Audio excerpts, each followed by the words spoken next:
જે લાગી રહ્યા છે ને જેમ ધારો કે તો ડેપ્થ મારા ખ્યાલથી જે છે ને થોડા ઓછા દેખાઈ રહ્યા છે ને એમાં વાઇડ વધારે દેખાઈ રહ્યા છે, પોરો વધારે છે ને ડેપ્થ ઓછા થોડાક. અમે માપી લીધું સાહેબ. અચ્છા, સાઈડમાં પાઇપ ક્લિયરન્સનું કેટલા કહે છે એટલે રાખવાનું જરૂર નહીં? આ લોકો કહેશે પાઇપનું બંને બાજુ કેટલા કહે છે રાખવાનું? બે બાજુ તમારી પીઠ વેલ્ડિંગ પીઠ લાગે ને એટલું જોઈએ, બાકી એ લોકોને સાઈડમાં રાખવાની. હા, હું આજ કહેતા હતા તમને, અત્યારે આજ કીધા કે સાઈડ પાઇપ જે છે ને તમે એ કરશો ને આ લોકો કહેશે ભલે પ્રોસિજરમાં હશે પણ પાઇપનું સાઈડમાં વધારે કે 500 mm તમે રાખો તો બહુ થઈ ગયા, બાકી એટલા પણ રાખવાની જરૂર નહીં. બસ પાઇપ મેન ટાઈન પીટ બનાવવું પડશે. જ્યાં વેલ્ડિંગ કરે ને ત્યાં બે બાજુ જે છે ને વેલ્ડરના 500 mm જે છે ને થોડાક પીટ જેસીબી યા હિટાચી છે હિટાચીથી બનાવી દેવાનું કે વેલ્ડિંગ મારી દે અને પાઇપનું નીચું 500 mm કરી દેવાનું, આવી જાય એવી રીતે કરી દેવાનું, બરાબર છે. બાકી તમે વાઇડ વધારે કરવાની જરૂર નહીં. મેન આપનો ડેપ્થ જેટલે જોઈએ ડેપ્થ લઈ લેવાનું મેન્ટેન. બાકી જે છે ને વાઇડ વધારે નહીં કરવાનું. વાઇડમાં આપણે ખોટો પૈસા રૂપિયા વગાડવાનું નહીં, કેમ કે અત્યારે ડીઝલ બધું મેન પાવર કહેવાનું મતલબ વેસ્ટ કંટ્રોલ કરવાનું છે, કોસ્ટ કંટ્રોલ નથી કરવાનું. વેસ્ટ કંટ્રોલ આપનો કોઈ પણ જાતનું નુકસાન કરવાની કોઈ જરૂર નહીં એમ. આપણે ખર્ચાથી પાછળ નહીં રહેવાનું, જેટલા કાયદેસર છે એટલા કરશું પણ આપનો ખોટી વગાર નહીં કરવાનું. બસ સાહેબ આપણે છે ને એને 5.2 નીચે દેવાનું છે ડેપ્થમાં.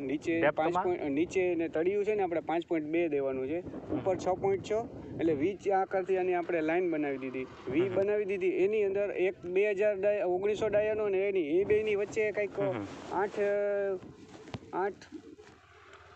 19 ઇંચની જગ્યા ખાલી રાખવાની છે બે પાઇપની વચ્ચે, એટલે એની અંદર એ લોકો ઓલી ભરી શકે.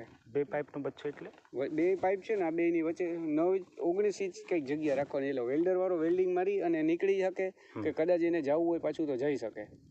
માની લ્યો કોઈ આપણે કેટલા પાઇપમાં? એક પાઇપમાં બે પાઇપની વચ્ચે બે બાજુ લાગી જાય ને એટલે સમજ્યા નહીં. ટોટલ બે પાઇપ જાય છે.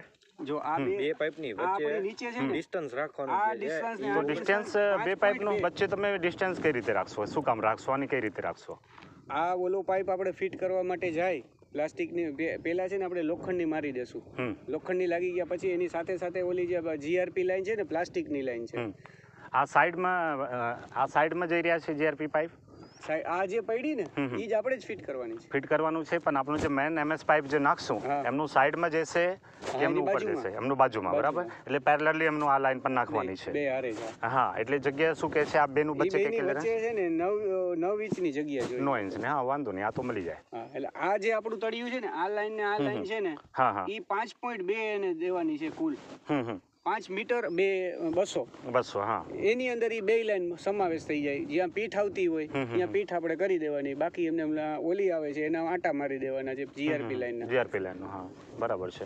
અને એનું બેક ચિપિંગ વેલ્ડિંગ બહારથી આની અંદરથી પણ વેલ્ડિંગ આવશે એમાં, એટલે બેક ચિપિંગ પણ મારતા હશો. તો બેક ચિપિંગ માટે કેબલનું કઈ રીતે કરો છો? એ ડીજી